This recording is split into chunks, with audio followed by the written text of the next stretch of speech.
नमस्कार दोस्तों। इस वक्त भारत एक अभूतपूर्व परिवर्तन के दौर से गुजर रहा है। ये परिवर्तन बड़े पैमाने पर तेज गति से हो रहा है। इतिहास के पन्नों को खंगाले तो पाएंगे कि 1750 के दौर में पूरी दुनिया की जीडीपी का 1/4 हिस्सा भारत से आता था। किसी भी समाज के 3 प्रमुख परिवर्तन जो सामाजिक, आर्थिक और राजनीतिक परिवर्तन होते हैं, हम इन तीनों परिवर्तनों के दौर से एक साथ गुजर रहे हैं। आज पूरी दुनिया हमारी विकास यात्रा में साथ चलने के लिए तत्पर है। 1947 से लेकर अब तक हमने 950 बिलियन डॉलर का निवेश पूरी दुनिया से हासिल किया है। इसमें से 532 बिलियन डॉलर पिछले 90 महीनों में आए हैं। ये दुनिया के 162 अलग अलग एरिया से आए हैं। ये एक वैश्विक रिकॉर्ड है, ग्लोबल रिकॉर्ड है।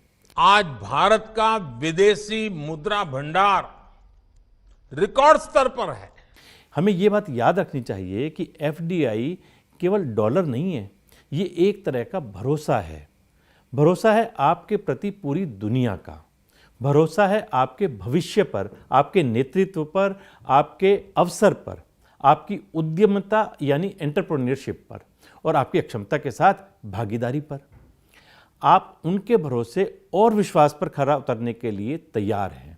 ये एक इस तरह का इंडिकेशन है। दुनिया ने बदलते हुए भारत को देखा है। दुनिया का नेतृत्व करने की सामर्थ्य करने वाले भारत को देखा है और ये सब संभव हो पाया है देश के यशस्वी प्रधानमंत्री श्री नरेंद्र मोदी जी के नेतृत्व में।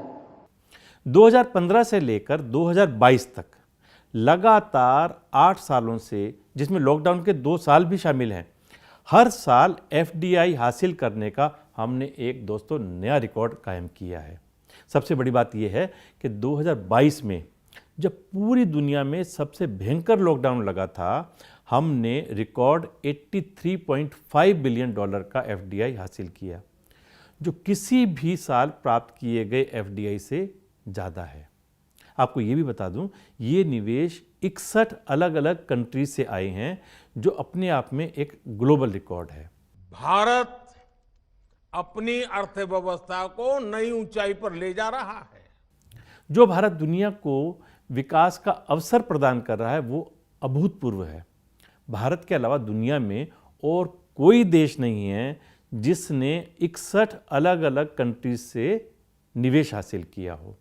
हालांकि दिन पे दिन ये संख्या बढ़ती जा रही है। ये अभी शुरुआत है। ये भारत के सभी राज्यों और केंद्र शासित प्रदेशों में आया है। ये नहीं है कि केवल एक स्टेट में आ गया हो, एक यूटी में आ गया। ये पूरे देश में और हर एक स्टेट में और यूटी में आ रहा है। भारत का एक नया इंजन, भारत का एक नया विकास भारत को तेजी से विकास के पथ पर अग्रसर कर रहा है। नया भारत समावेशी है। नया भारत इस देश के 7 बड़े शहरों से नहीं, हर छोटे छोटे शहर से मिलकर बन रहा है। ये भारत के इतिहास में भारत के विकास के लिए पहली बार हो रहा है। हमारी अर्थव्यवस्था पर इतना भरोसा पहले कभी नहीं रहा। 93% एफडीआई खुले मार्ग से आया है। खुले मार्ग का मतलब है कि इसके लिए हमें किसी विशेष अनुमोदन की आवश्यकता नहीं है। आज भारत की जीडीपी 3.5 ट्रिलियन है, हालांकि हमारा लक्ष्य 5 ट्रिलियन का है। पहले ट्रिलियन में हमें 67 साल लगे, दूसरे ट्रिलियन में 8 साल लगे, तीसरे ट्रिलियन में केवल 5 साल लगे। 2015 से लेकर अब तक इन 9 वर्षों में हम रूस, इटली, ब्राज़ील, फ्रांस और इंग्लैंड को पछाड़कर 10वें नंबर से 5वें नंबर पर आ गए हैं और इस साल के अंत तक लक्ष्य है जर्मनी को पछाड़कर 4थे नंबर पर आने का। ब्रह्मा जी के आशीर्वाद से आज भारत में नवनिर्माण का दौर चल रहा है। हम महामारी से पहले दुनिया की सबसे तेजी से बढ़ती हुई अर्थव्यवस्था थे और महामारी के बाद भी दुनिया की सबसे तेजी से बढ़ती हुई इकोनॉमी है। ये अभी कहानी की शुरुआत है। हमारी जीडीपी का 2/3 हिस्सा घरेलू मांग से आता है। यही भारत का विकास मॉडल है कि भारत में मांग आपूर्ति से अधिक है, यानी हमारी डिमांड सप्लाई से ज़्यादा है और बाजार की ताकतें इसे चला रही हैं। अब सामाजिक स्तंभ की बात करते हैं।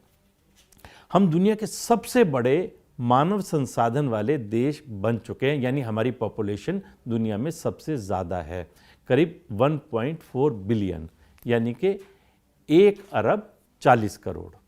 इसमें से करीब 1 बिलियन 35 साल से कम आयु के हैं। भारत में औसत आयु 29 साल है। हम 2070 तक दुनिया के सबसे युवा कंट्री होंगे।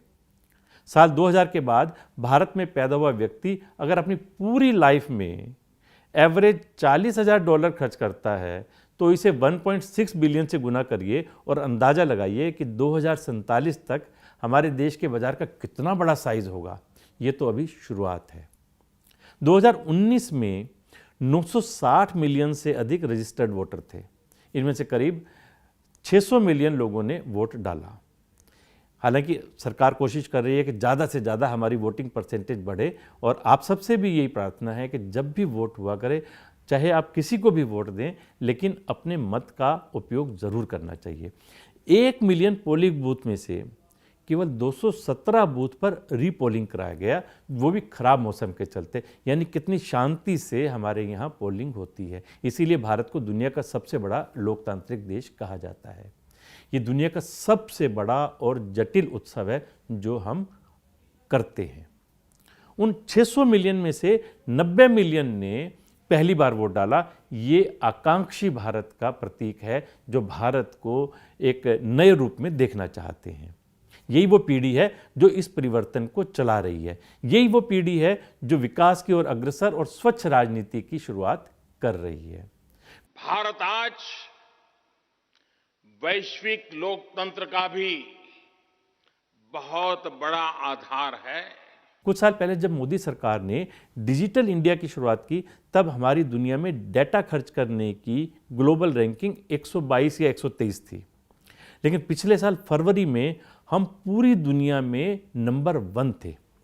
अमेरिका और चीन मिलाकर जितना प्रति व्यक्ति डेटा इस्तेमाल करते हैं, उससे अधिक डेटा भारत में प्रति व्यक्ति इस्तेमाल किया जा रहा है।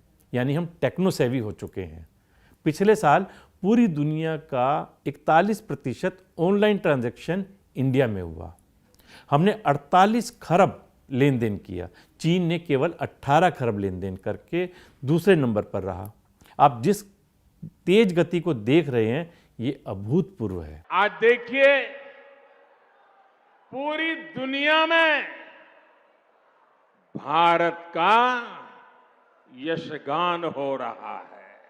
16 जनवरी 2016 को हमने स्टार्टअप इंडिया की शुरुआत की। तब तक हमारे पास केवल 400 स्टार्टअप थे, जिनमें से केवल 52 रजिस्टर्ड थे। पिछले 84 महीने में हम यूनिकॉर्न के मामले में दुनिया में तीसरे नंबर पर हैं। स्टार्टअप के मामले में नंबर 2 पर हैं। हर दिन नए स्टार्टअप शुरू करने के मामले में नंबर 1 है। 2021 में हर 29 दिन में एक यूनिकॉर्न बना।